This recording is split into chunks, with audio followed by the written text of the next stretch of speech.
요새 그거 있잖아. 너 인성에 문제 있어? 인성의 문제. 인성에 문제가 있는 거 아닌가?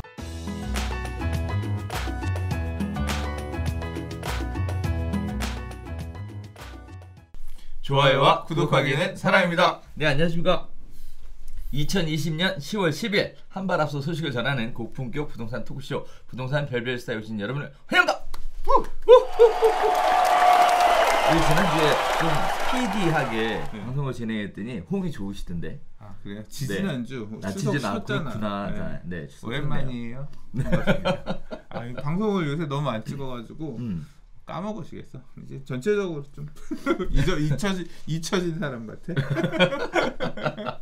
그래도 또 보면 이게 방송이 막 딱딱하다기보다는 요새 저도 막 힘 빼고 수다 하듯이 진짜 막 이렇게 내뱉으니까 저희 좋아하시는 분들은 좋아하시더라고요. 아 그래요? 그냥 막 그렇게 좀 어떻게 보면 그런 것 같아요. 만담처럼 흘러가듯이. 저도 그런 게 좋은 것 같아요. 막 요약해서 막 집중해서 들어야 되는 그런 거 말고 좀 이제 시기가 지났다 그래야 되나? 막 지금 어딜 투자해야 되지? 막 귀 담아서 이렇게 들어야 될 그런 시기는 지나갔고 너무 필요하잖아. 부동산에 대한 얘기들 자체가. 그렇죠. 그래서 피곤하죠. 그냥 적당히 그냥 술에 술 탄 듯 물에 물 탄 듯 뭐 이제 그런 느낌으로 잠깐 부동산 얘기하고 뭐 성경 구절 성경 구절 못 받아. 아무튼 우리 원래 처음 컨셉이 그거였잖아요. 그죠? 네. 막 옛날에 진짜 처음에 할 때는 오늘 할 얘기 미리 전날 다 해가지고 저희 이렇게 대본 써가지고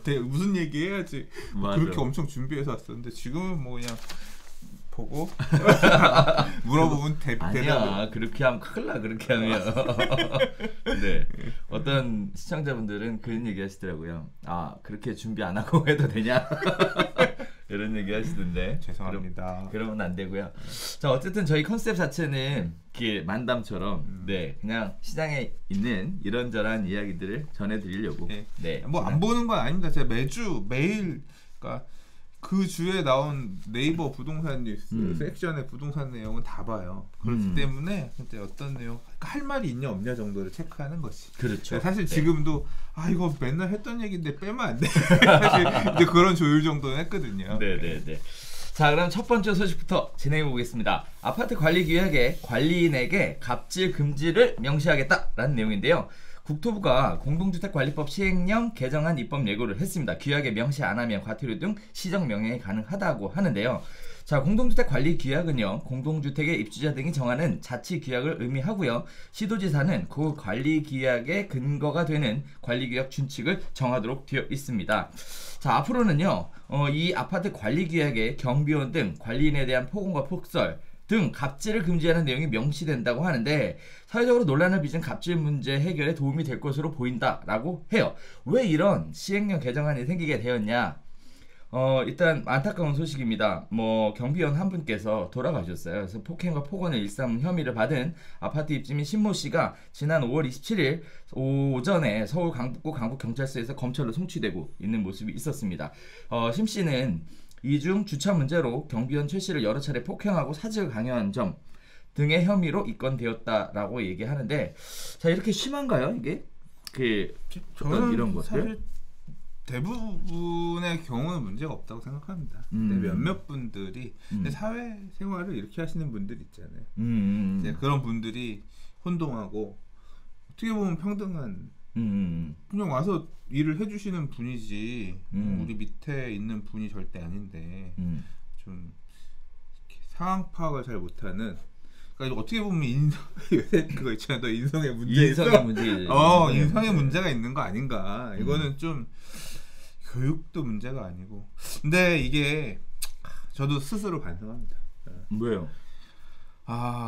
제가 최근에 이제 그런 스스로 이거 내가 실수했다, 잘못했다, 내가 너무 나는 그렇게 안 살라 그랬는데 내가 좀 갑질 아닌 갑질을 또 하고 있는 거 아닌가, 그런 좀 반성할 만한 일이 하나 있었어요. 그래서 나 이렇게 살면 안 되겠다. 다시 좀 리마인드 했거든요. 되게 후회했어요. 그 나의 행동을.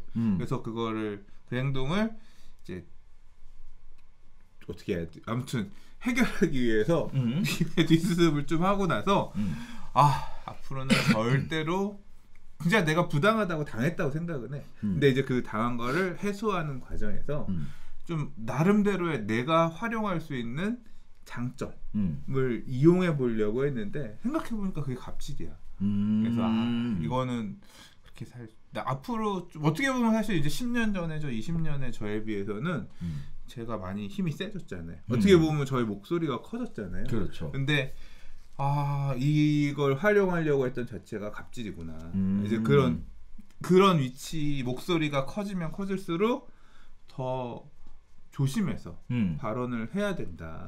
이제 그걸 사실 계속 느끼면서 살아왔는데 그걸 이용해서 내가 좀 어떻게 내가 유리한 포석을 가볼까 이렇게 한 자체가 갑질이구나.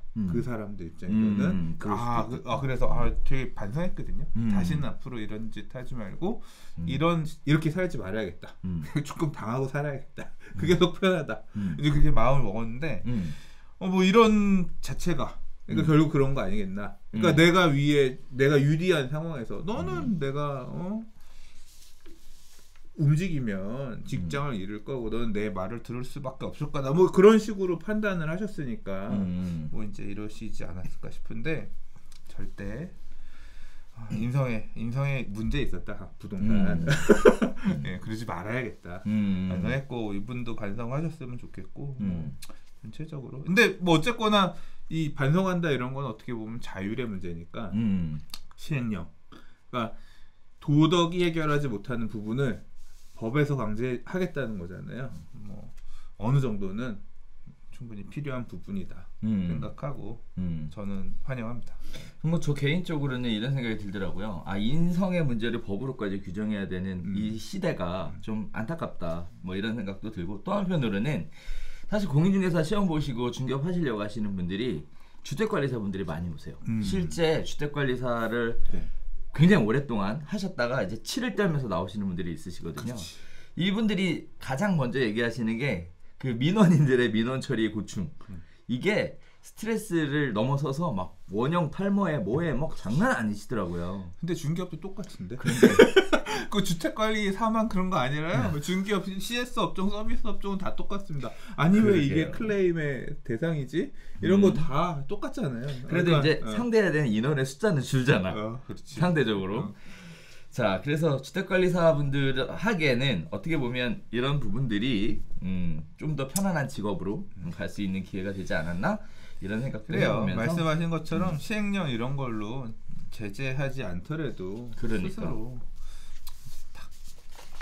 알아서 이런 건 안 된다라는 사실 사회적으로도 이게 문제다라는 건 다 알아. 모두가 알잖아요. 그래서 그렇죠. 이런 기사만 나와도 이게 법이 없다고 하더라도 나쁜 놈이네. 이렇게 살지 말아야 되네. 우리 모두는 아는데 그 선을 지키지 못하는 이제 그 소수가 문제인데 그 소수가 알고 보니 나도 그럴 만한 그러니까 그런 어떤 힘을 가지게 되면 힘을 이용해서 어떻게 움직이려고 하는 부당한 그런 부분이 있었다. 스스로도 반성하고 부동산 벨벳수다 보시는 우리 모두가 이렇게 좀 그런 부당한 권력을 맘카페 이런 것도 다 어떻게 보면 부당한 권력을 이용해서 뭐 업체 죽이기 하고 이런 것도 마찬가지잖아요. 그러지 않으려고 스스로 좀 리마인드 해봅시다. 같이. 네. 그러니까요. 살기 좋은 세상 같이 만들어가 보면 좋겠습니다. 자, 두 번째 이야기 가볼게요. 집주인이 전세 빼달랍니다. 홍남기 부총리가 임대차법 유탄을 맞았다라는 내용인데요. 실거주 이후로 전세 계약갱신을 거부당했습니다. 전세 파동에 경제수정도 역시 예외 없이 조건이 적용이 되는 상황인데요. 내용을 보면 그래요. 자, 홍 부총리의 가족이 서울 마포구 염리동에 25평 아파트의 전세로 살고 있다고 합니다. 아내의 명의로 해서 보증금 6억 3천만 원의 아파트에 살고 있는데요. 홍 부총리가 다주택 논란이 불거지자 지난 8월에 경기도 의왕 아파트를 매각을 했대요. 현재 사는 마포 아파트 전세 계약 만료 넉 달을 앞두고 최근 집주인이 홍 부총리 가족에게 실거주 의사를 밝혔다라고 얘기합니다. 자, 문제는요. 현재 홍 부총리가 사는 아파트 단지 내 전세가가 8억 3천에서 9억 사이로 껑충 뛰었다는 데 있습니다. 지금 현재 6억 3천이었는데 8억 3천에서 9억 3천 2억 이상 뛰었죠. 자, 또 하나 홍 부총리가 사는 아파트 1000가구 가까이 되는 대단지이지만 7일 현재 전세 매물은 고작 3개뿐이고요. 불과 지난달까지만 해도 일부 매물이 6억 5천만 원에 거래되기도 했지만 매물이 씨가 마르면서 호가가 치솟은 상황이라고 합니다. 인근 단지별로도 전세 매물은 고작 한두 개 수준이거나 전세값이 턱없이 높은 실정인 게 현실인데요. 실제 전세를 찾는 사람은 여전히 많은데 매물이 없으니까 집주인이 부르는 게 값이다 라고 얘기합니다. 자, 집주인의 실거주 때문에 불가피하게 나가는 사람들만 불쌍하게 됐다라는 얘기들이 시장에 나오고 있는 상황인데, 자, 현 정부가 부동산 대책을 만들면서 뭐 탁상회장이라는 말이 종종 있어 왔습니다. 자, 결국 홍 부총리는 본인의 상황이 된 지금 무슨 생각을 할까 이런 생각도 들고, 또 전세자금 대출 받아야 되겠죠? 근데 저는 사실 이런 기사 나오는 거 불편합니다. 왜? 그래요? 그렇지. 아니, 공무원이 어쨌거나 방식은 달라도 뭐 아파트 가격, 뭐 전세 가격 이런 거 안정화시키기 위해서 저는 잘못 행정을 하고 있다고 생각은 해요. 그러니까 방향이 틀렸어. 그러니까 맨날 얘기하긴 하지만 그와 별개로 기사의 논조는 커봐. 너도 결국 밀어붙였던 임대차 3법 때문에 전세가 올려 쫓겨나게 생겨 쌤통이다 뭐 이런 논조야. 맞아요. 사실. 근데 좀 사실 그래서 저는 이런 기사들 개인에 관한 내용들이 있으면 부동산 뉴스 브리핑 올릴 때 안 올리거든요. 스킵. 네, 그렇죠. 그러니까 쌤통이다 이런 논조 자체가, 왜냐하면 당사자들 지금 이게 홍남기 경제부총리가 아니라 그냥 일반인이라고 하면 어떻겠어요. 그냥 내가 임차인이 그렇다고 하면 이 돈을 어떻게 마련해야지 되게 당혹스러운 일이잖아요. 이렇게 좀 비아냥조로 기사가 나오는 거는 전 적절치 않다고 생각하고, 그리고 뭐 약간 좀 덧붙이자면 요 지금 염리동 아파트가 염리 2구역 처음 그 이전에 염리 나구역 재개발한 마포자 3차라는 아파트고, 이게 이제 입주할 때 들어가신 것 같아요. 그래서 이게 가격 자체도 입주 물량들만 있을 때 들어가셔서 조금 저렴하게 들어가신 부분도 있고, 뭐 임대차 3법 이후 상승한 부분도 있지만 입주 때 들어간 물량 쏟아질 때 싸게 들어가신 부분도 있는데, 이제 재계약할 때 어느 정도 올려줄 거 감안하고 계시지 않았을까 싶어요. 근데 이제 물건이 워낙 없고 더 올려줘야 되고, 핵심은 그거죠.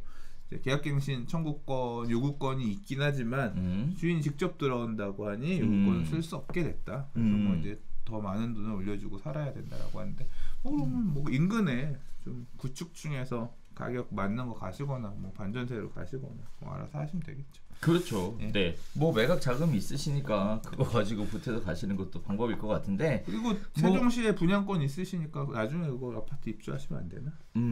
세종시로? 네, 뭐 의왕시의 아파트는 매각하셨다고 하고 세종시에 분양권이 있다고. 그래요. 그게 뭐 실수요지 뭐. 뭐 이 기사 자체가 특정 개인을 가지고 이야기했다라는 거에 대해서 저도 그렇게 생각하는데, 한편으로는 이 기사가 어떻게 보면 사람들의 관심을 많이 받게 되는 이유가 현재 정책이 현실 감각이 좀 떨어진다.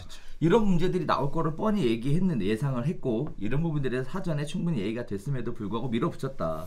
근데 뭐 이런 얘기들을 하려고 했던 건 아닐까? 이게 생각도 들어요. 전월세 3법은 민주당의 공약이었고 대선 공약이었고 임기 중에 한다고 했기 때문에 시기의 문제였을 뿐이지, 그게 좀 급하게 온 감도 없잖아 있긴 하지만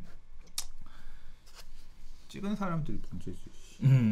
그거 전월세 3법이라는 거 자체가 이런 문제를 야기할 거란 거 알고 있었잖아. 근데 뭐 국회에서 그거 하라고 뭐 총선에서 밀어줬잖아. 그렇죠. 뭐 어떻게 받아들여야지. 이거 뭐 경제부총리가 나는 못하겠습니다 나서서 하면 했을까? 내가 볼 땐 청와대에서 밀어붙였으면 어차피 밀어붙였을 거 아니야. 나는 갔을 것 같은데. 그러니까 뭐 결국 뭐냐면 총알바지 하고 있는 거지. 근데 이번에 딱 드라마틱하게 본인도 이게 집주인이 계약갱신 요구권을 나 들어가 살래요 거절하면서 드라마틱한 좀 비운의 주인공처럼 돼버리셨는데 씁쓸합니다. 요즘 유튜브 보면 난리예요. 소유자는 소유자대로 불만, 임차인 임차인대로 불만, 집값 올라간 거에 대한 불만, 뭐 전세 가격 올라간 거에 대한 불만. 지금 막 불만의 뭐라 할까요? 게이지가 엄청나게 다들 올라가 있는 뒷부분에서 다시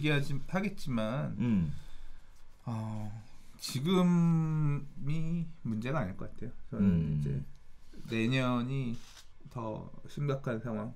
지금 어떻게 보면 이게 뭐 불만이라고 얘기하시는데 임대인들이 그렇게 불만일까? 그러니까 엄청 딱 당장 맞춰놓으셨던 분들은 불만이야. 그러니까 내가 언제 들어가야지 돈을 맞춰놓고 딱딱 계획을 해놨는데 엉클어진 분들 같은 경우는 굉장히 당혹스럽고 진짜 혼란에 빠진 그런 분들이 계실 거예요. 진짜 원망스럽다 이런 분들 계실 건데 저 같은 사람은 사실 그렇게 불만이 아니야. 왜 불만이 아니냐면 이게 좀 항상 시장이란 게 그렇잖아요. 말 안 하고 되게 뒤에서 웃고 있는 사람들이 있는데 그게 저 같은 사람이에요. 네. 왜냐하면 저는 이제 다주택자에다 임대를 놓고 있잖아요. 그리고 제가 뭐 늘 부동산 별별 수다에서도 얘기했고 여러 번 얘기했지만 난 집값이 올라가는 게 반갑지 않아. 왜?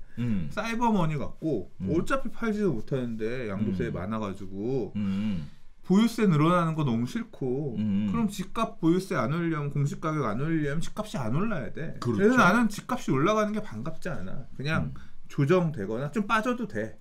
뭐가 올라가면 좋으냐? 임대 가격이 올라가면 좋아. 근데 자 계약갱신 요구권 이런 것 때문에 임대 가격이 못 올라가는 경우는 있어요. 그렇죠? 제가 소유하고 있는 집 중에서도 계약갱신 요구권을 세입자가 쓰면 이제 내년에 임대료를 못 그렇죠. 올려받는 집이 있어. 그러면 안 좋은 거 아니냐? 4년 뒤에 올려받을 수 있잖아요. 그러면 원래는 그러니까 딱 그런 거였거든요. 그 아파트가 나는 747이라고 그랬어요. 입주하고 나서 한 2년 뒤에, 그러니까 2년 뒤, 4년 뒤에 7억까지만 올랐으면 좋겠다 라고 생각을 했어. 그 분양권을 살 때. 이거는 입주할 때는 못 올, 그 가격까지 안 갈 거고 입주 2년 뒤, 4년 뒤에 한 7억 가면 좋겠다. 전용 74? 7억 가. 그래 747이야. 74 그렇게 생각하고 있었거든. 근데 지금 호가 9억 나와. 전세가 6억이야. 호가가. 그러니까 뭐냐면 예상치를 팍 뛰어넘은 거죠. 그러면 지금 당장은 뭐 다음번에 재계약할 때는 뭐 1,500만 원 정도밖에 못 올려받아도 4년 뒤 재계약할 때는 3억을 더 받을 수 있는 거야. 3억 플러스 알파를 더 받을 수 있는 게 기대되는 거죠. 그럼 그때까지 좀 참으면 되는 거야. 이런 사람이 저만 있을까? 많이 있겠지. 그러니까 결국 정책의 부작용으로 인해서 당장은 웃을 수 없지만 미래에는 웃을 수 있을 것 같으니까 그냥 가만히 있는 이런 사람들이 있는 거지. 그래서 불만 있는 사람들 엄청 많지만 뒤에서 웃고 있는 사람들도 있는 거예요. 그러니까 정책을 잘 만드세요. 이런 부작용으로 인해서 그렇다고 해서 그러면 야 넌 웃지 말고 임마 싸게 놔라. 내가 왜? 이용해 먹을 수 있는 건 이용해 먹어야지. 세금 대신 많이 낼 수밖에 없잖아. 그런 거죠. 그렇죠. 네.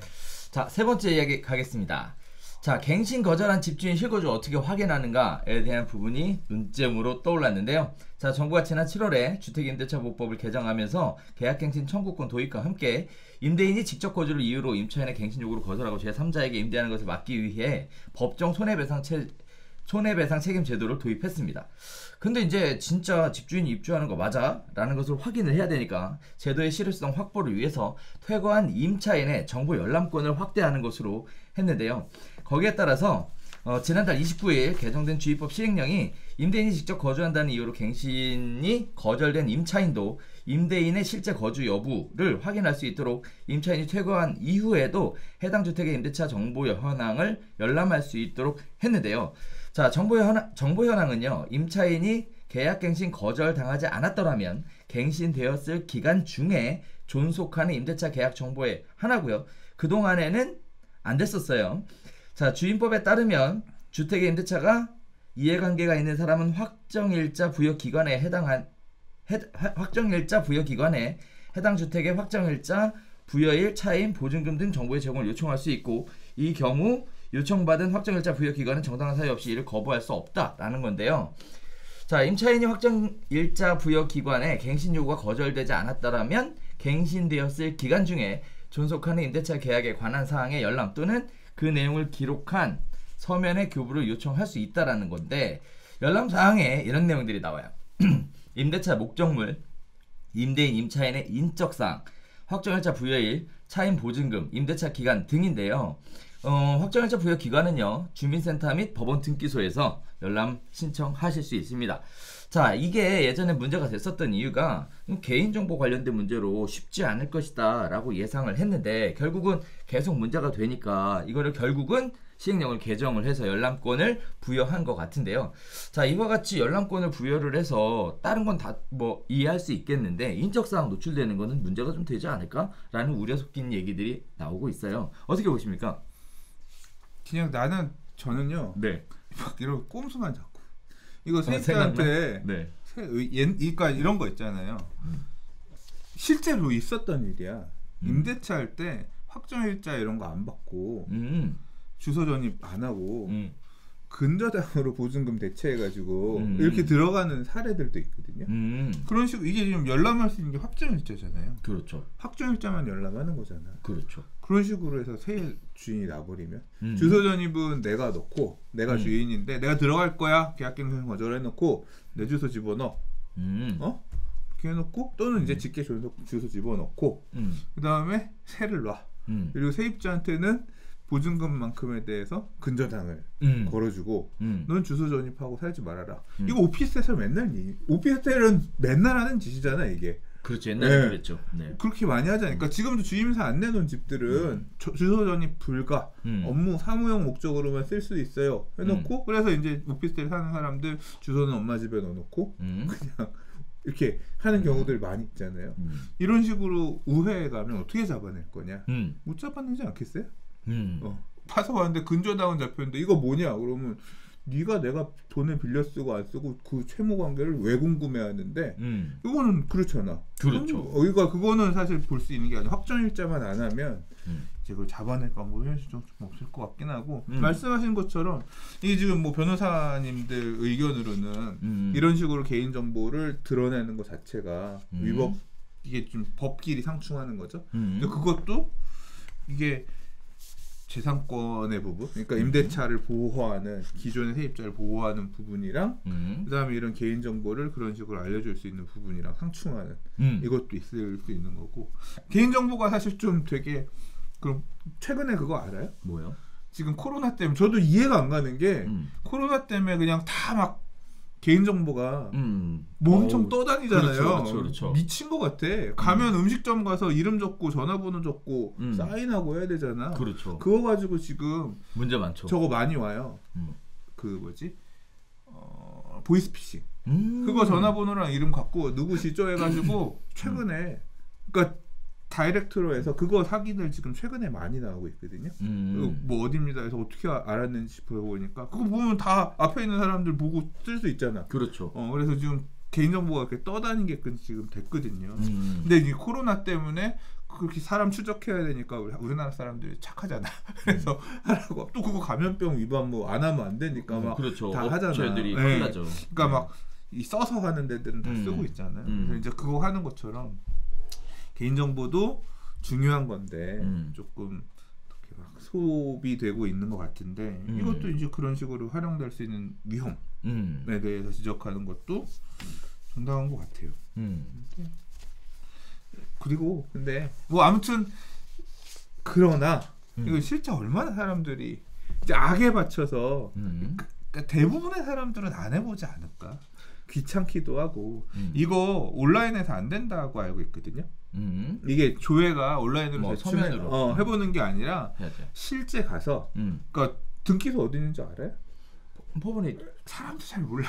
그러니까 등기소 가서 하라고 하면 등기소가 어디 있는지 주민센터 가면 되지. 주민센터에서 이게 확인이 된다고요? 그럼요. 주민센터. 부여기관은 그런데 이거 확인은 내가 알아봤을 때는 제가 확인했던 기사에서는 등기소 가서 확인하라고 했던 것 같거든요. 열람할 수 있는 데가 이게 주민센터에서도 열람이 가능하면 좀 편하긴 하겠네요. 요거는 확인을 좀 해봐야겠지만 제가 봤던 기사에서는 등기소 가서 그러니까 온라인에서는 일단 안 된다.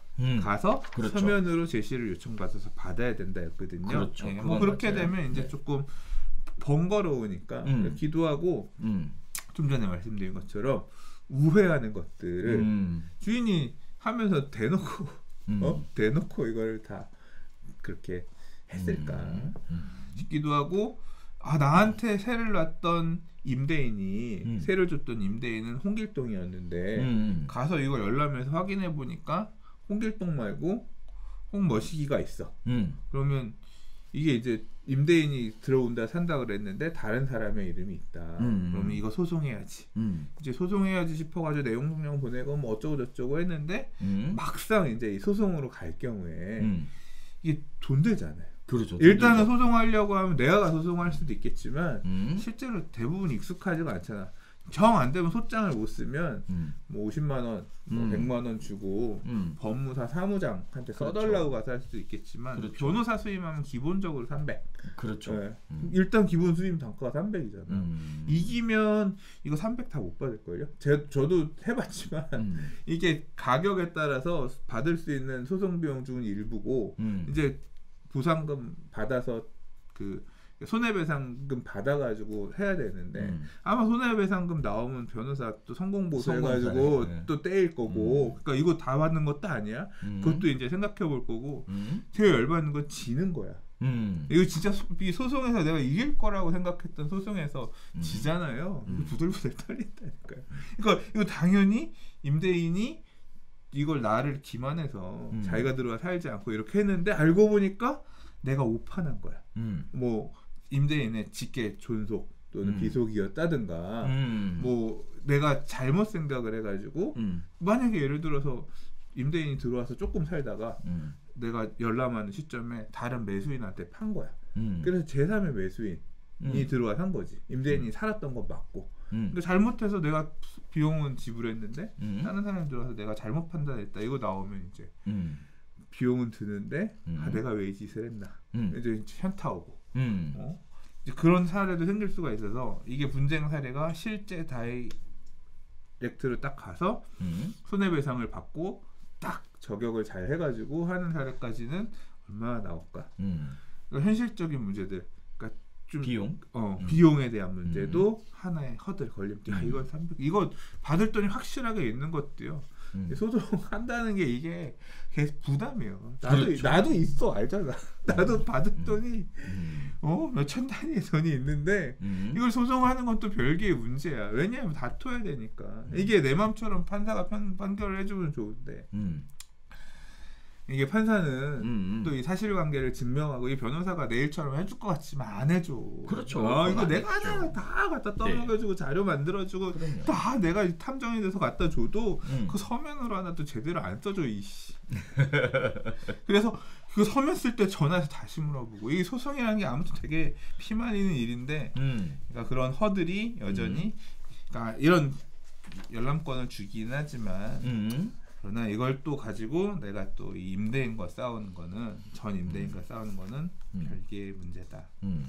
뭐 저 개인적으로는 생각보다는 좀 있을 것 같아요. 왜냐면은 뭐 계약갱신 청구하고 하려고 했는데 이제 이사 가려니까 스트레스 받잖아요. 보증금 엄청나게 올라갔고 그런 상황에서 열 받으니까 뭐 쉽게 할 수 있는 방법을 찾아서 할 수 있지 않을까라는 생각도 들고 또 한편으로는 이런 생각도 들어요. 전자소송 제도가 있잖아요. 편하게 전자로 신청할 수 있는 방법도 있는데 소송이 쉽지 않다니까. 이게 갈등 관계에 놓여 사는 그 잘하는 분이 있어. 그러니까 소송을 엄청 잘하는 분이 있어요. 그런 분들은 익숙하고 잘할 수 있겠지만 그러니까 그런 분한테 임대인도 걸리시면 아주 그냥 혼쭐 나는 거고요. 근데 이제 법에서 이런 거 경험 없으신 분들 아유 내가 미친놈 만나서 더러운 임대인 만나서 당했다 퇴퇴 하고 끝내실 분들 사실은 많이 계실 것 같아요. 뭐 내 느낌에는 조만간 부동산 스터디 카페에 뭐 이렇게 소장 쓰는 법 뭐 이런 거 올라오지 않을까 이런 생각도 들어요. 네. 이제 그게 또 하나의 어떤 그렇죠 셀프 등기처럼 셀프 소송 방법 이게 하나의 어떤 이게 만들어져가지고 할 수도 있겠죠. 이제 그런 것도 나오겠네요. 세상이 복잡해진다. 살기가 참 그렇습니다. 네. 자, 네 번째 이야기 갈게요. 허점투성이의 계약갱신 청구권에 대한 얘기입니다. 내 아들이 살 겁니다. 나가주세요. 혼돈의 임대차법에 관련된 부분인데요. 자, 이 집주인 실거주 명목에 대해서는 갱신 거절이 가능해요. 직계 존비속 확인할 방법이 없다라는 것이 문제라고 얘기합니다. 자, 해당 주택의 확정일자, 조금 전까지 확정일자 얘기 나눴었는데요. 해당 주택의 확정일자 정보를 열람해도 등록된 사람이 집주인의 직계 존비속이 맞는지까지는 확인할 길이 없다라고 얘기해요. 자, 국토교통부의 관계자는 5일 세입자의 권리를 저지당하는 사유이니 세입자가 집주인에게 최소한 실거주자 이름 정도는 내용 증명으로 알려달라고 요구할 수 있다고 합니다. 내용 증명, 아유 어렵다. 그러나 법적 해석은 다르다고 해요. 자, 임대차법이나 시행령 어디에도 집주인이 세입자에게 실거주자 정보를 담은 내용 증명을 할 이유가 없다라고 얘기합니다. 자, 집주인의 자신이나 직계 존비속 실거주 명목으로 세입자를 내보낸 후 집을 팔아도 제재 수단이 마땅하지 않다라는 것도 문제라는데요. 국토부가 8월에 공개한 임대차법 해설서에는 집주인이 허위로 갱신 거절하면 민법 750조에 따라 손해배상 책임이 있다고 돼 있지만 이 경우 세입자가 집주인의 고의성이나 과실 여부를 규명해야 한다고 합니다. 자, 문제를 제기하더라도 집주인이 원래 내가 살려고 했는데 급박한 사정이 생겨서 돈이 필요해 처분했다 라고 한다면 속수무책이다 라는 건데요.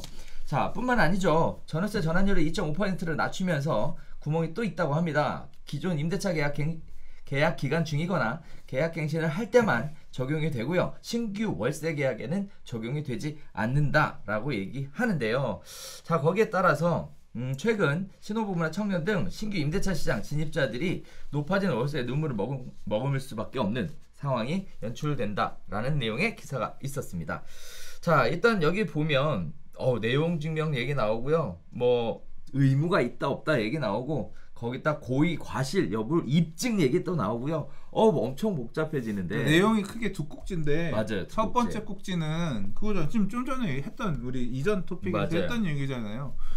이게 내가 거주해 살 거야 라고 해서 했는데 막상 보니까 임대인 이름이 아니야. 그렇지. 전입을 예를 들어 와이프 이름으로 해놨어. 그리고 임대인 직접 살아. 그러면 그건 임대인이 사는 건 맞잖아요. 근데 와이프 이름을 알려달라.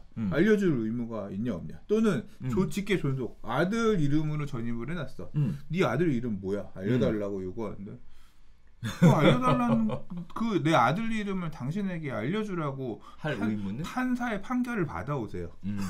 그럴 것 같은데 이거 당신의 아들 이름 와이프 이름 주민등록 떼갖고 와서 알려주세요. 판사가 그렇게 하라고 하면 알려드릴게요.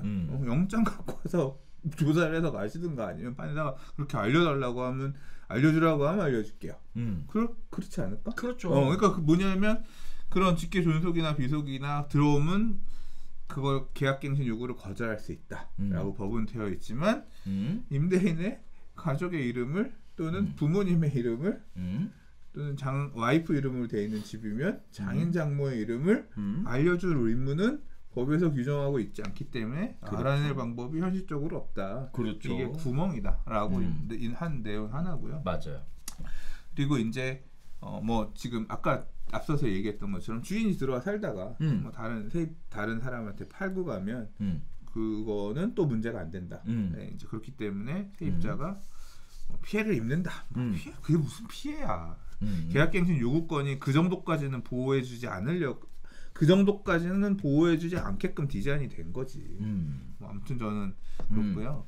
그리고 또 하나는 이제 한참 막 기사에서도 엄청 얘기했었고 또 보도 자료로서도 세입자 보호를 위해서 우리가 이렇게 노력합니다처럼 계속 냈던 게 이제 전세를 월세로 돌릴 때 전환율을 4에서 2.5로 낮춰서 세입자가 월세를 너무 늘어나지 않게끔 하겠다. 뭐 이제 한 내용들 계속 보도를 했으니까 막 엄청 세입자가 혜택 입는 것처럼 얘기를 했잖아요. 근데 그렇죠. 이거 바꿀 때도 되게 유명무실한 거다. 별로 의미 없는 거다 얘기했었잖아요. 그렇죠. 왜냐하면 전세 놓다가 주인이 월세로 바꿔줘요.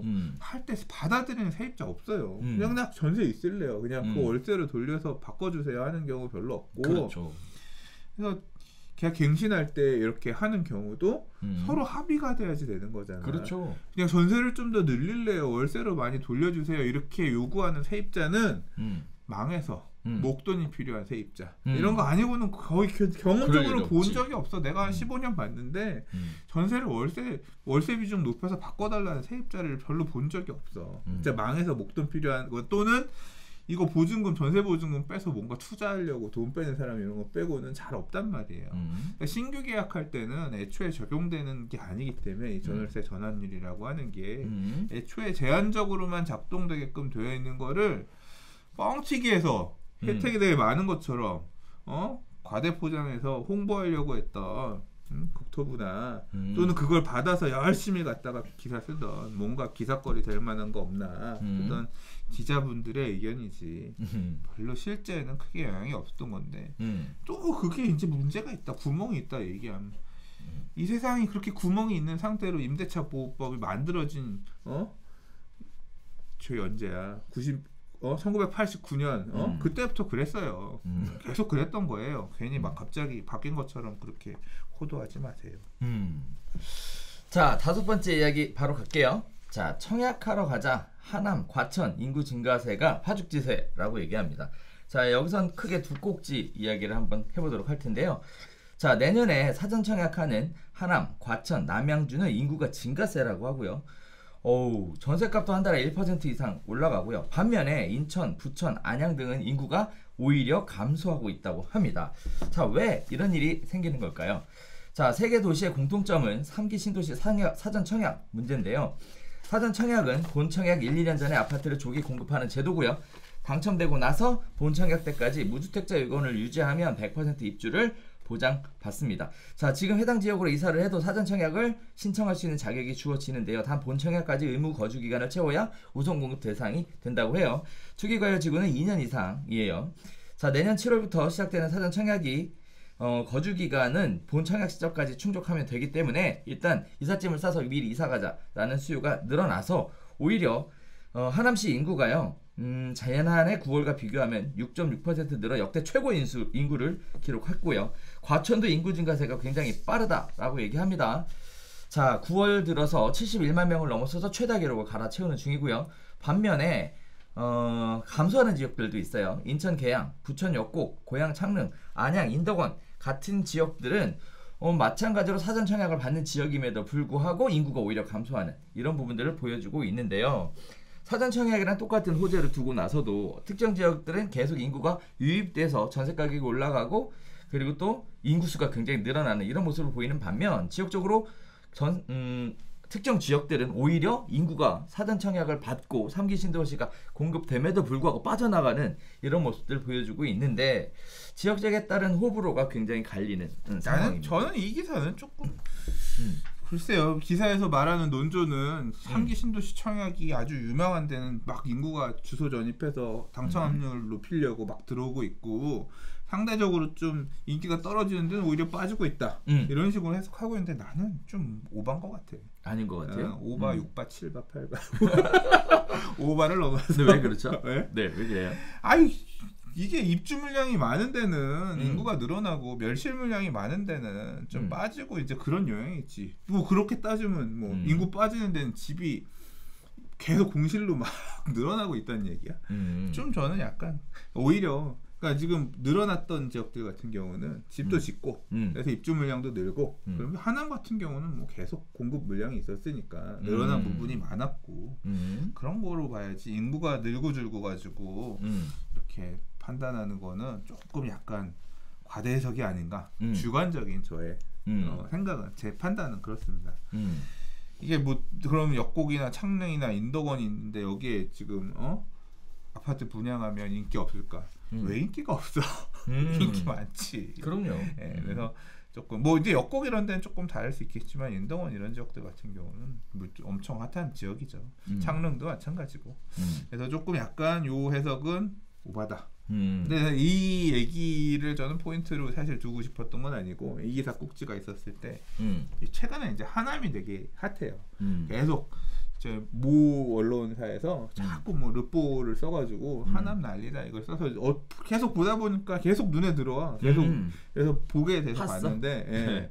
그러니까 그 언론에서 계속 하남 교산이 되게 핫한. 그 다음에 과천은 세대수가 안 많지만 과천도 되게 핫한 이제 3기 신도시 어떻게 보면 대장급 지역이죠.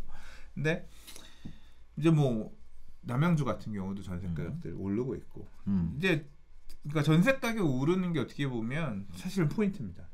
더 들어오는 거야. 맞아요. 자꾸 전셋값을 올려주면서도 들어오는 수요가 있다는 게 사실은 포인트죠. 맞아요. 왜 들어오냐? 일단 하남에서도 많이 오르는 지역은 미사 강변 도시. 그러니까 이제 강변 도시가 더 벌판이었어. 뭐 갖춰진 것도 없고 가보면 아직 막 먼지바람 나오고 이런 지역이었는데 지금 가보면 제법 괜찮은 신도시가 된 거예요. 그러니까 살기 좋아졌어. 천당 아래 분당 소리 나오는 것처럼 이제 분당 아래 소리 하면 싫어할 수도 있으니까 상일동 아래 고덕 아래 미사 뭐 이런 느낌으로 이제 갖춰지고 있는 거야. 그러다 보니까 살기 좋으니까 전세 가격 올라가는. 그런 지금 남양주 이제 저 이름이 갑자기 왜 지금지구 뭐 이제 진건지구 이 다산 신도시. 다산 신도시 같은 경우도 멀판이었고 아무것도 없던 지역이지만 지금 이제 어느 정도 차서 눈 돌아가. 그렇죠. 이제 그러니까 전세 가격이 제 시세가 나오는 거예요. 아무것도 없던 허벌판 시절에 전세값 싸던 게 할만하니까 이제 올라오는 거거든. 이제 이런 부분들이 반영되는 거를 언론에 해석할 때는 이거 청약해서 당첨 3기 신도시 받으려는 사람들이 다 올려놨다. 지금 들어가는 수요들은 어느 정도 반영이 돼 있는 거죠. 살기도 좋은데 전세 가격도 플러스 알파로 3기 신도시 이게 그렇게 이제 두 개가 영향을 끼쳐서 올라가는 부분이 교차해서 있다. 그렇게 해석하는 게 맞을 것 같고요. 제 개인적으로는 그렇게 보고 있습니다. 근데 이제 플러스 알파가 뭐냐면 이제 그거예요. 이제 내년에 진짜 무서운 거. 이걸 통해서 우리가 느낄 수 있는 거. 그냥 하남 자꾸 얘기가 나와서 본 건데 하남 교사는 뭐 유물 나와서 더 3기 신도시 공급 사전 청약도 늦어질지 모르겠다 이제 이런 얘기가 있던데 맨날 나왔잖아. 이제 하남은 원래 네.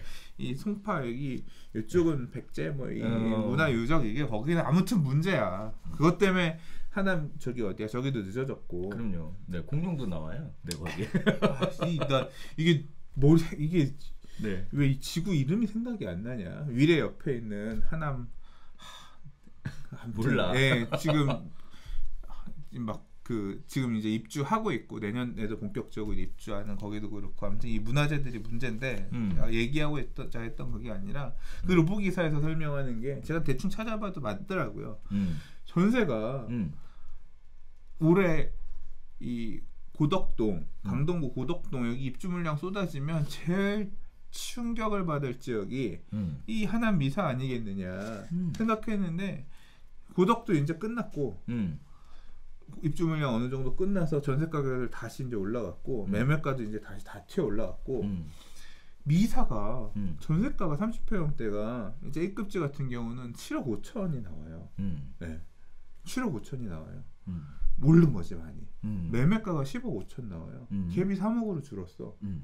그러니까 근데 지금 올해 그 정도인데 입주하려고 하는 그러니까 3기 신도시 청약 수요. 그 다음에 살기 좋은 거, 뭐 역 만들어지고 이런 것들 포함해가지고 전세 가격이 내년에 물량 더 이제 미사는 입주가 원래 끝났기 때문에 물량 쇼크 때문에 막 흔들릴 일도 별로 없단 말이에요. 그러니까 더 오르면 올랐지 떨어지기 쉽지 않은 그런 상황인데 내년에 전세가 8억 5천 올라. 그럼 매매가 10억 5천에 가만히 있을까? 전세가가 이제 매매가를 밀어 올리는 그런 역할을 한단 말이에요. 그렇죠. 만약에 8억 5천 9억이 돼서 전세가를 11억, 12억 내년에 서울 입주 물량이 적고 경기도 입주 물량도 이런 A급 지역들은 적으니까 밀어 올려서 11억 5천, 12억, 13억 밀어 올려. 만약에 그러면 봐요. 미사가 13억인데 미사가 12억인데 고덕 그 옆 동네 고덕 형님들은 야 미사도 저 가격인데 우리는 지금 17억 16억이 말이 되냐 15억이 말이 되냐 그러면 이게 밀어 올라가면 이제 밑에 라인부터 그러니까 전세가 이쪽에 매매가를 밀어 올리고 이 매매가가 고덕의 아파트 형님들 가격을 밀어 올려 그러면 야 고덕이 18억 19억인데 송파 우리가 이 가격 되냐? 그러면서 이제 잠실 A급지들, B급지들이 또 왜냐하면 매수자들은 그 돈 주면 차라리 송파 간다.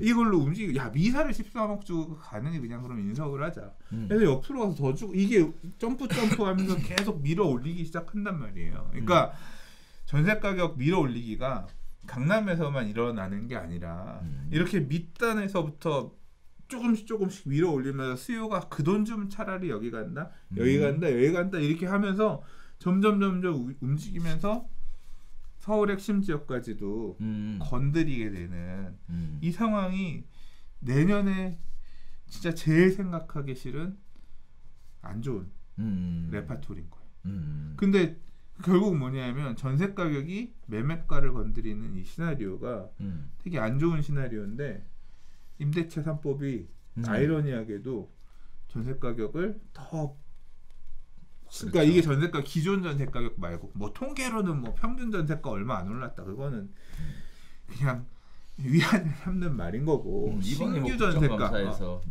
신규 전세가를 이렇게 더 급격하게 그러니까 기존에 시장이 붕괴한 거 아니에요. 재고주택 매물 시장이 나오게끔 기존에 살고 있는 임대차들은 계약갱신 요구권으로 더 붙들게 만들고 움직임을 못하게끔 해서 전세 매물들은 1주택 우선 정책을 쓰면서 기존에 다주택을 못하게 하니까 전세 매물이 못 나올 거 아니에요. 매매로만 움직일 수밖에 없는 구조가 자꾸 되는 거잖아. 그렇죠. 그런데 전세 매물이 없어지면서 기존에 남아있는 전세 가격들은 호가를 더 높여도 전세를 얻을 수밖에 없는 사람들을 쫓아오게 만드는 이 1주택 우선 정책이 전세 가격도 폭등하게 만들면서 결국은 다시 매매가를 불안하게 하는 악순환 부작용으로 만들었는데 만들고 있는 것 같은데 이제 내년에는 이게 더 심화될 것 같다.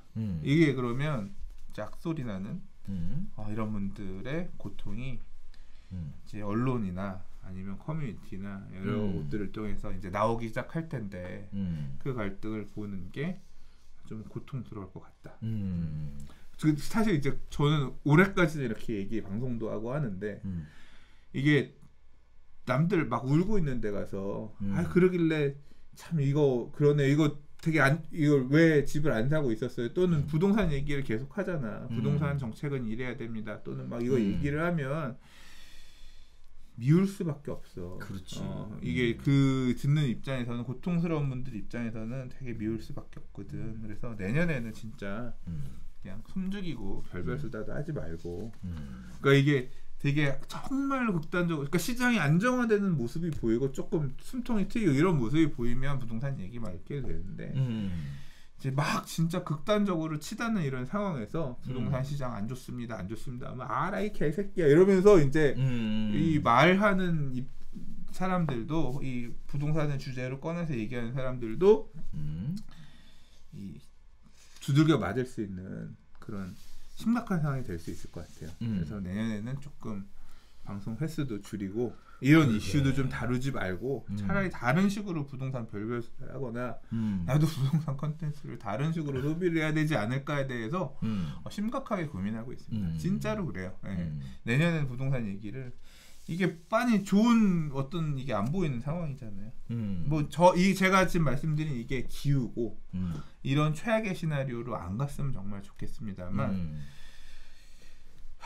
뭐 지금 홍남기 아까 이제 경제부총리께서 이번 주에 뭐 무슨 회의 주최하시면서 24번째 부동산 대책, 전셋값 대책이죠. 얘기를 하셨거든요. 이게 극복이 되겠습니까? 부작용으로 인해서 전세 매물을 없애는 어떤 이런 정책의 어떤 작용을 해서 지금 이 상황이 벌어졌는데 뭐 무슨 다른 어떤 대책으로 이거를 해결할 수 있을까요? 뭐 극단적인 시장 억제책이 나오겠죠. 전세금 신규건 갱신이건 뭐건 못 올려. 우리가 정한 퍼센트 안에서만 올려라. 이놈 신기들아. 내가 정부가 인마 그런 거 하라고 있는 거야. 뭐 이런 거 정책 정도로 이제 가겠지만 뭐 예상했던 제일 안 좋은 게 그거였잖아요. 표준임대. 네, 표준임대라든가 그게 이제 더 일찍 나오는 그런 상황일 수밖에 없겠지만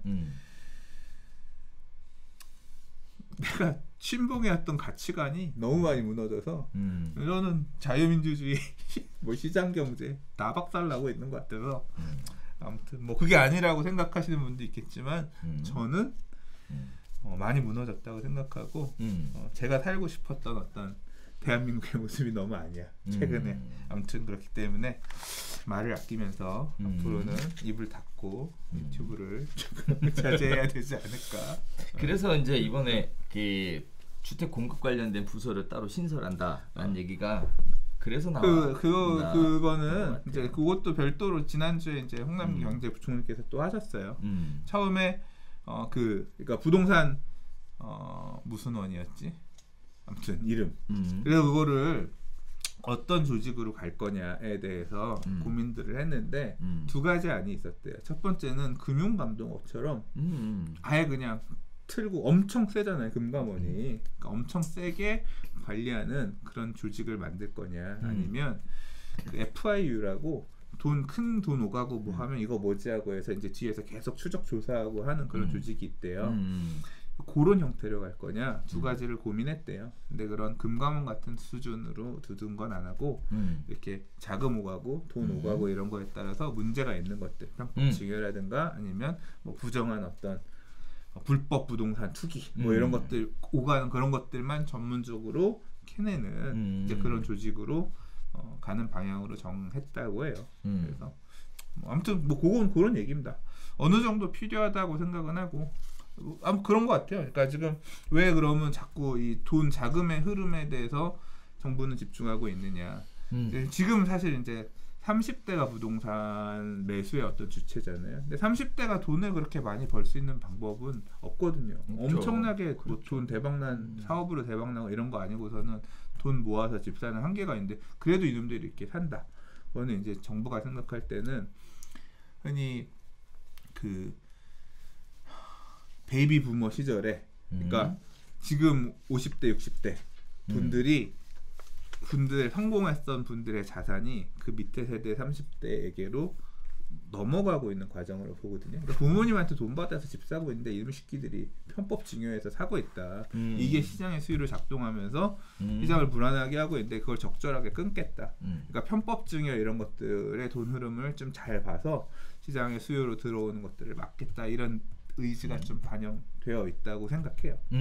그래서 이제 그거를 앞으로 보겠다. 그러니까 앞으로 이 높은 증여세 뭐 이런 상황에서 부모님 돈 받아서 쉽게, 그러니까 부모님 돈 받으려면 나라에다가 열심히 바치고 증여세 많이 내고 이렇게 가는 수밖에 없겠다.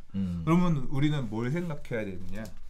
증여를 애들이 좀 더 일찍일 때부터 빨리빨리 해서 이 말 그대로 이 인플레이션의 시대, 그러니까 돈 가치가 떨어지는 시대에 어떻게 하면 부의 자산을 이렇게 잘 좀 더 돈을 덜 내고 나라에 돈을 덜 바치고 자녀에게 줄 이재용이 되는 거야?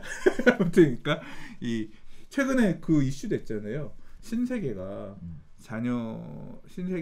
자녀들한테 돈 몇천억 증여하는데 거의 한 60%대가 되나? 그래서 그거 되게 문제가 됐어요. 이렇게 증여세가 우리나라가 많은 나라다. 엄청나게 많이 떼갔다. 이슈가 됐거든요. 조금 더 부가 커지기 전에 잘 현물이라든가 아니면 이런 자산을 자녀에게 주고 싶으면 미리미리 주는 어떤 세금 내가면서 주는 이런 것들을 좀 더 연구해 가면서 세무사의 몫이 커진 것 같아. 황기철 세무사님 보고 싶다.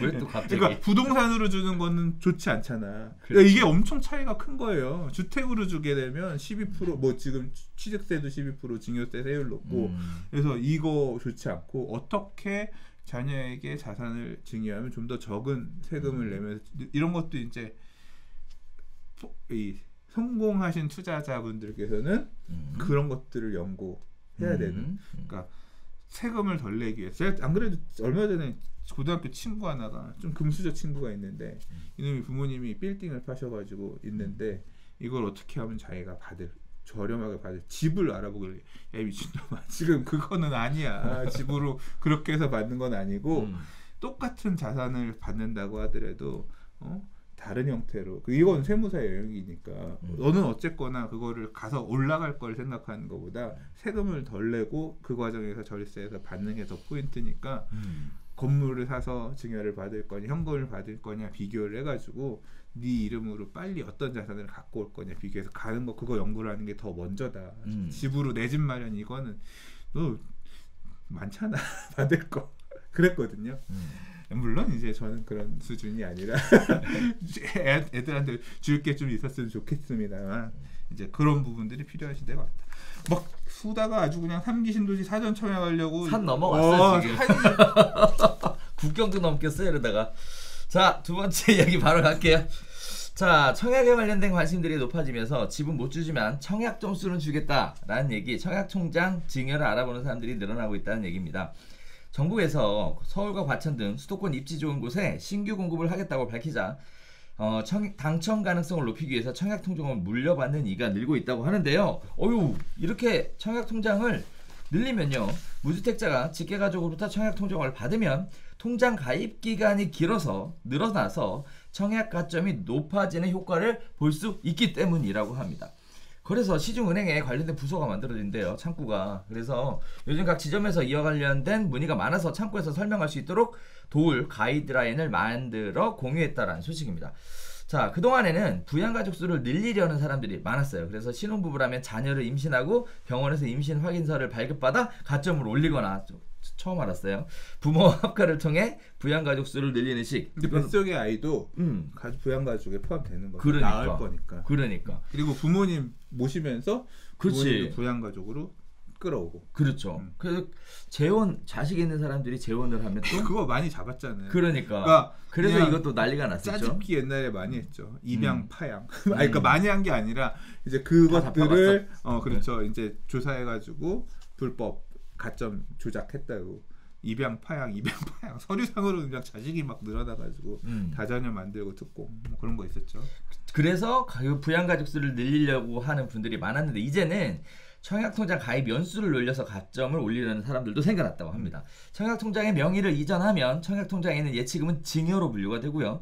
은행 업무는 명의 이전으로 잡히고, 이 과정에서 청약 점수는 덤으로 증여를 받는 셈이라고 얘기하는데, 뭐 다 되는 건 아니고 굉장히 조건들이 까다롭긴 하더라고요. 보면 2008년 3월 말 이후로 신규 가입이 중단된 청약저축과 2000년 3월 25일 이전에 가입된 청약부금과 청약예금만 가능하다고 하고요. 또 명의 변경을 한다고 해서 다 혜택을 누리는 게 아니라 뭐 여러 가지 조건들이 붙어 있습니다. 또 합가의 경우에는요, 명의 변경으로 청약 점수를 올릴 수 있는데요. 뭐 시중은행 관계자분께서는 아버지와 아들이 각자 세대를 꾸리고 있다가 합가에 이들이 세대주가 됐다면 가능하다라고 얘기를 하는데, 청약저축 가입에 따른 만점이 14년 보유하면 16점이래요. 근데 이제 당첨자들 보면 가장 미니멈으로 얘기 나오는 게 뭐 74점, 83점 이렇게 되는 상황에 청약간짜 1점이라도 더 높이려고 하는 전략, 큰 의미가 있나? 그러니까 뭐 30대 분들이 한계가 있으니까 이거 지난주에 부동산 뉴스 브리핑 올리면서 그랬거든요. 줄 수 있는 게 청약가점밖에 없다. 연수밖에 없다. 그러니까 가입통장 연수만 줄 수 있다. 이제 그 오랫동안 부모님이 예를 들어서 오래 전에 가입해놓은 게 있는데 자격 조건에 맞으면 그거라도 받아서 한번 당첨시켜봐라. 요새 뭐 당장 지금 과천지식정보타운 당첨된 분양가 8억인데 시세 18억 본데 당첨된 피가 10억이래. 뭐 이런 상황에서 그 가점이라도 해서 당첨만 되면 어디야. 그래서 지금 이거 나오고 나서 엄청 또 알아보시는 분들 많은데, 그러니까 좀 합칠 수 있는 조건이 까다로운 것 같아요. 맞아요. 근데 이제 그거 되면 붙여서 몇 점이라도 올려서 올라가서 가능권에 올라갈 수 있으면 무조건 받아 먹어야지. 그게 자체가 돈인데. 2030한테는 진짜 기회가 될 수도 20은 안 되고 있을 것 같아요. 이게 안 돼요? 그러니까 부양가족 이런 것들도 좀 말 그대로 아이 낳고 그다음에 이 통장 가입 연수 정도, 무주택 기간은 또 빤하니까 30대부터 들어가니까. 그래서 뭐 이렇게 해서 올릴 수 있는 점수가 그렇게 드라마. 이게 부양가족 수가 한 명당 5점이든가 부양가족 수가 좀 높거든요. 맞아요. 뭐 이거저거 해가지고 가긴 해야 될 텐데 이제 근데 더 큰 문제가 있습니다. 지금 이제 당장 올 가을 뭐 부동산 뉴스 우리 별별사에서는 얘기 안 했지만 근래 기사 중에 꾸준히 나온 내용이 뭐냐면 신규 청약이 없어요. 청약 단지가 없습니다. 그러니까 뭐 재고 있던 데들 있잖아요. 분양가 상한제 이슈 나오면서 선분양 재고 있던 데들 지금 분양 나온다는 데 얘기 나온 거 없잖아요. 방배육도 안 하고 방배호도 얘기 없고 뭐 못하죠. 네. 다 없어. 지금 지금 뭐 원밸리도 결국 안 나오고 있고 다 안 나오고 있잖아요. 그러니까 막차 떠난 것 같아요. 준주도 지금 저 모양이지 앞도 나올 때 어딨어. 그러니까 강북에 재개발 몇 개 정도 있을 텐데 다 이제 분상 맞고 나올 거라서 실질적으로 올해 분위기 거의 끝난 것 같고 나와봐야 얼마 없을 것 같고 그래서 이제 청약통장 들고 쓰려고 기다리고 있는데 나의 집은 언제 나와요? 3기 신도시 또는 수도권 단지들 경기권 이런 데들은 좀 있거든요. 이제 그런 데 정도 근데 밖에 없어서 이제 통장 들고 계신 분들이 가끔 이렇게 열심히 올려가지고 있는데 막상 쓸 데 없어가지고 답답한 그런 상황들. 지금 이제 하려고 했던 단지들 같은 경우에 지금 못 내면 고려하는 게 그거거든요. 어차피 후분양인데 중공 후분양 갈 거냐 짓다 갈 거냐 그 시기 시뮬레이션들 봐가면서 갈 건데 결국 첫 받다 맞기 싫거든. 선생님이 얼마나 세게 때리나 보고서 그렇잖아. 내가 첫 받다 맞기보다는. 그래서 이게 분양가 상한지 이거 지금 내면 얼마 나올 거냐. 이게 지금 사례들이 좀 이제 나오는 걸 기다리면서 맞더라도 좀 뒤에 맞아야지. 혹시나 정권이 바뀌면 좀 살살 때리지 않을까. 좀 나중에 맞으면 이게 이 주택 공급이 되게 문제다라고 해서 조금 이 법이 좀 바뀌어서 지금 택지 가격 산정하는 기준 좀 완화해서 유도리 있게.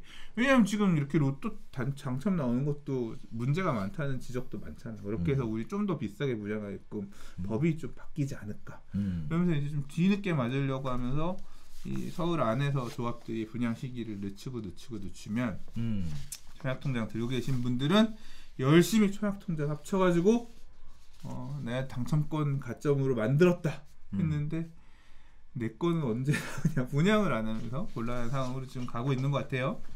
거기다 또 가끔 나오는 분양에 청약을 했다가 가점 또 어마어마하게 높게 나와서 나는 또 어렵겠다 이러면 또 과거 2-3년 전에 데자뷰가 만들어지지 않을까라는 우려도 좀 되는 상황이고 아무튼 저 개인적으로는 이렇게 청약통장 가입 연수를 늘려서 가점 1점이라도 늘리려고 하시는 적극적인 분들에 대한 얘기가 저한테는 좀 쇼크였어요. 모두에게 쇼크였어요. 이거 보고 야 이런 방법이 있다는 거 몰랐어요. 나도 알아봐야지. 그런 댓글들 많았거든요. 네. 근데 알아보고 나는 안 되네요도 많았어. 그러니까 되게 제한적으로만 가능합니다. 네. 자, 6번째 이야기입니다. 자, 오늘의 마지막 이야기인데요. 공시가격 인상으로 재산세가 껑충 뛰었습니다. 정책 실패로 중산층 부담이 가중되었다라는 내용인데요. 2017년 6월 말부터 2020년 6월 말 기준 서울시 전체 25개 구의 재산세 평균 증가율은 53%라고 얘기합니다.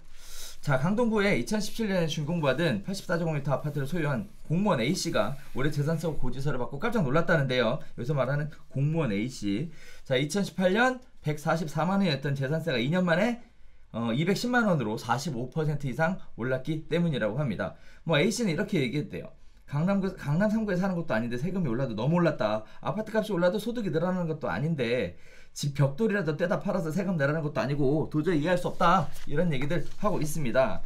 자, 김현미 국토부 장관이 이달 중에 중저가 주택의 재산세율 인하 방안을 내놓겠다고 예고하면서 부동산 보유세 격차는 갈수록 더 커질 전망으로 보이는데요. 재산세 증가는요. 강남 3구, 강남 서초 송파하고요. 마용성 등에서 두드러지게 많이 올랐다고 얘기를 해요. 가장 많이 오른 지역이 송파구로 3년 만에 75%, 강남구가 73%, 서초가 72%, 모두 70% 이상 재산세가 증가했다고 하고요. 이외에도 영등포가 60%, 용산구가 59%, 성동구가 58%, 동작구 57%. 엄청 올랐네요. 자, 이렇게 많이 올랐다고 얘기하고 상대적으로요. 재산세 증가율이 낮은 중랑구 같은 경우에는 14%, 금천구는 16%, 도봉구는 17%, 노원구는 18%, 강북구는 20% 증가폭이 적었다라고 얘기합니다. 그런데요, 재산세 증가율이 다른 지역에 비해 낮은 지역들도 불만이 나오고 있는 것은 마찬가지다라고 얘기하는데 전반적인 아파트 가격 상승으로 인해 적용되는 재산세 과표 구간이 바뀌면서 재산세 부담이 갈수록 커지기 있기 때문이라고 얘기합니다.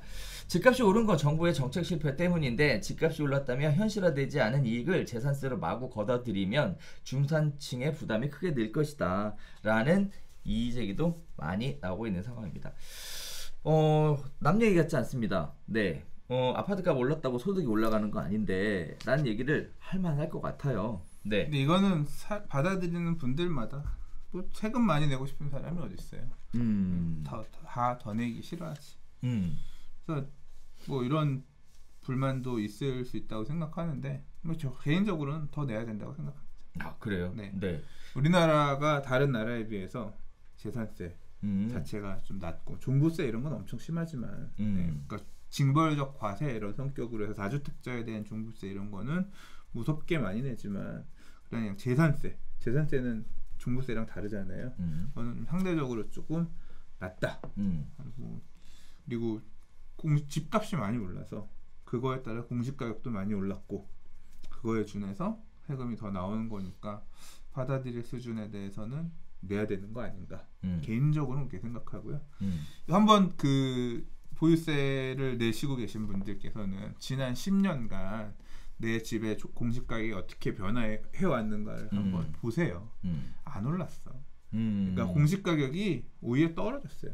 제가 살고 있는 집 같은 경우는 2007년에 집 지어졌을 때 공시가격에서 잠깐 올랐다가 쭉 비슷하게 가다 빠졌어요. 그러니까 거의 10여 년간 비슷한 재산세를 낸 거야. 그러다가 지금 사실 문재인 대통령 되고 나서 2017년부터 급등한 거 아니에요. 그렇죠. 네. 그게 전 정부의 실패라고 말씀하시는 분도 계시지만 전 동의하지 않고 아무튼 급격하게 오르니까 그거에 따라서 뭐 어쨌거나 정책 실패 등 뭐든 이거에 따라서 값이 올랐잖아. 오른 것도 맞고 그거에 따라서 세금을 내라고 하면 어느 정도는 수인할 수밖에 없지 받아들일 수밖에 없지 않나. 뭐 내야죠. 맞아요. 네. 내야 되고 그런 부분도 있어요. 근데 뭐 야, 집값이 이렇게 많이 올라서 내 재산은 이 집 한 채인데 세금이 이렇게 늘어나고 난 소득은 안 늘어나는데 너무 고통스럽다. 그것도 맞는 말이죠. 그렇죠. 네, 그분의 고통스러움을 전 개인적으로 제일 안타까운 게 퇴직하신 분들 있잖아요. 자기 집 하나 가지고 퇴직하신 분들 이런 분들이 특별히 소득이 없단 말이죠. 근데 재산세를 내야 한다라는 것 자체가 굉장한 큰 부담이 될 수 있어서 버티지 못하면 이거 팔고 나가라는 얘긴가 이런 식의 우려가 좀 개인적으로는 돼요. 그러니까 직장 생활할 때 뭐 재산을 잘 못 모아놨으면 자본주의 너무 잔인해. 돈 그러니까. 없으면 팔아라. 그러니까 이거 결국은 스스로 고민하게끔 해서 그게 참 안타깝더라고. 제 주변에도 이제 연세 드신 분들이 이런 분들이 계셔서 그렇죠. 남 얘기 같지 않은 거예요. 네, 그러니까 뭐 이러지도 못하고 저러지도 못하고 그래서 안타까운 현실들이 있는데 뭐 맞습니다. 재산세가 올라가는 것도 뭐 나름대로 이유가 있는 얘기고 또 버티기가 어려운 것도 또 그래서 안타까운 것도 그러니까 만약에 그런 게 필요할 것 같아요. 전체적으로 부동산 가격이 엄청 올랐잖아. 그러니까 사실 정부가 이게 조세 그 해년도에 써야 되는 이 돈이 있잖아요. 그렇죠. 자금이 있잖아요. 집행해야 되는 이 재정 예산이 있잖아요. 그 중에서 이제 보유세, 종부세가 충당하는 부분, 양도세가 충당하는 부분, 특히 이제 재산세 같은 경우는 정부 지자체 예산이잖아요. 이제 이게 확 늘어난 게 있잖아. 그러면 이게 돈이 많이 들어오면 지자체도 할 일이 많아지는 거지. 쓸 수 있는 돈이 많아지는 건데 서초 같은 경우는 그래서 감면해 준다고 했잖아. 뭘 자체적으로 재산세 감면해 준대요. 그래요? 우리는 그렇게 돈 많이 없어도 된다.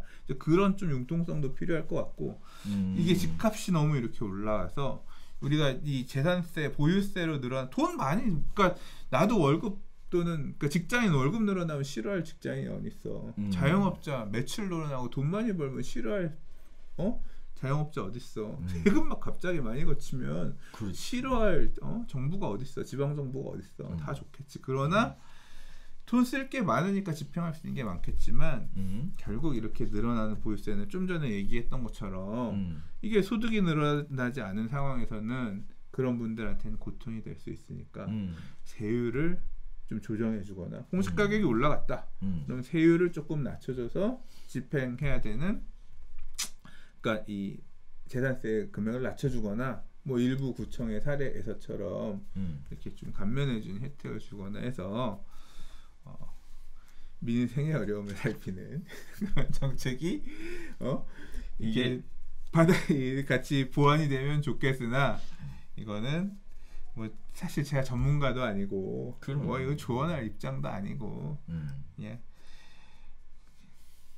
뭐 그렇습니다. 뭐 제가 얘기할 만한 그런 이게 네가 조세 뭐 이런 거에 예산에 대해서 얼마큼 한다고 찌꺼리 그렇죠 모릅니다. 그냥 게임입니다. 그냥 이게 사실 뭘 해도 얘기가 나올 수밖에 없어요. 얘기 나오면 돼요. 그래서 그러니까 그렇습니다. 네. 안타깝도 아니야. 그냥 잘 모르겠어요. 죄송. 자, 저희가 추석 지나고 처음으로 방송 진행해 봤는데요. 뭐 요즘 사실 뉴스의 메인 텀이 임대차 보호 관련된 얘기가 너무 많아서 네, 사실 뉴스를 픽하기도 좀 그렇고. 요새 뉴스 재미없어. 제가 어제 그제 부동산 뉴스 브리핑을 매일 주 5일 월화수목금을 하는데 제가 목요일까지 하고 금요일 쉬었어요.